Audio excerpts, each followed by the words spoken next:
ஆண்டவராகிய இயேசு கிறிஸ்துவின் நாமத்தினாலே உங்களை நான் வாழ்த்துகின்றேன்.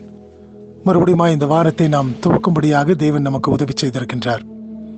இந்த நாளிலும் கூட தேவன் மாறாதவராயிருந்து நம்மை நடத்துகின்றவராக, நமக்கு வேண்டிய ஆலோசனைகளை சொல்லுகின்றவராக நம்மோடு கூட இருக்கின்ற தேவனாக இருக்கின்றார்.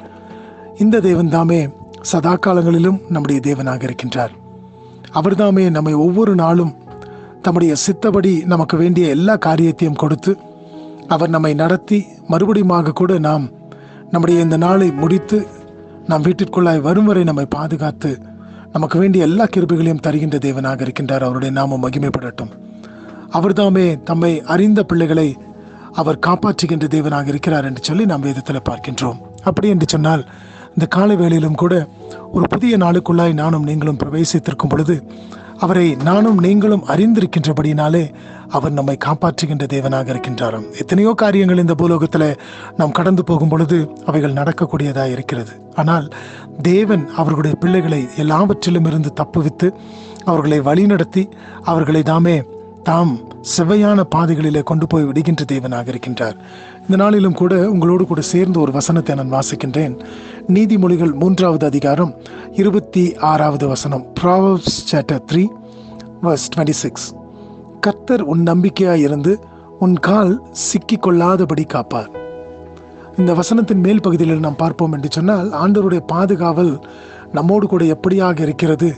நாம் பயப்பட வேண்டிய அவசியம் இல்லை. நம்முடைய வழிகளில் எல்லாவற்றிலும் அவர் தாமே காத்துக்கொள்ளுகின்றவராக இருக்கிறார் என்று சொல்லிவிட்டு இந்த 26வது வசனத்தில் நாம் பார்ப்போம் என்று சொன்னால், கர்த்தர் உன் நம்பிக்கையா இருந்து உன் கால் சிக்கி கொள்ளாதபடி காப்பாராம்.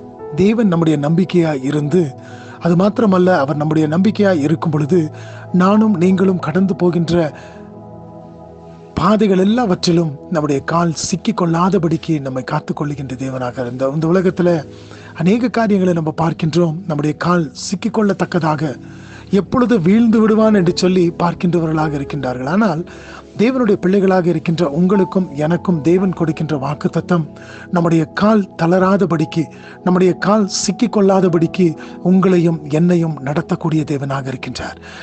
அவர் நம்முடைய உள்ளத்தின் விசுவாசத்தை அவர் நோக்குகின்றவராக இருக்கின்றார். இந்த நாட்களிலே இந்த பூலோகத்தில் நாம் பார்ப்போம் என்று சொன்னால், மேலாக மனிதனின் தோற்றத்தை பார்த்து தீர்ப்பளிக்கின்றவர்களாக காணப்படுகின்றார்கள், அல்லது மேலான தோற்றத்தை பார்த்து அவர்கள் தானே நல்லவர்களாக இருக்கிறார் என்று சொல்லி அநேக காரியங்களை சொல்லுவதை நாம் பார்க்கிறோம். ஆனால் கர்த்தர் நம்முடைய உள்ளம் தெரியங்களை ஆராய்ந்து அறிந்திருக்கின்ற தேவன். உங்களையும் என்னையும் அவர் அறிந்திருக்கின்றபடியினாலே, நானும் நீங்களும் அவரை நம்பி இருக்கின்றபடியினாலே, அவர் நம்மீது நம்பிக்கை கொண்டு நம் கால் சிக்கிக் கொள்ளாதபடிக்கு அவர் நம்மை காத்துக்கொள்ளுகின்ற தேவனாக இருக்கின்றாராம். எனக்கு பிரியமான தேவச்சனமே, இந்த நாளின் கால வேலையை துவங்கி இருக்கும் பொழுது இந்த நாள் முழுவதுமாக நீங்கள் பிரயாணப்பட்டு உங்களுடைய வேலைகளிலும் உங்களுடைய அலுவல்களிலும் நீங்கள் செல்லக்கூடிய எல்லா காரியத்திலும் தேவன் நீங்கள் சிக்கிக் கொள்ளாதபடிக்கு உங்களை பாதுகாத்து கொள்ள அவர் போதுமானவராயிருக்கின்றார். ஆகினாலே இந்த தேவனுடைய கருத்துல நம்முடைய இந்த நாளை நாம் ஒப்பு கொடுப்போம். தேவன் இந்த நாளை நமக்கு வழி நடத்தி தரட்டும். தேவன் இந்த நாளிலும் கூட நாம் கடந்து போகக்கூடிய வழிகள் எல்லாவற்றிலும் அவருடைய கிருபையும் அவருடைய வழி நடத்துதலும் இருந்து நம்மை வழி நடத்துவாராக. ஆமென்.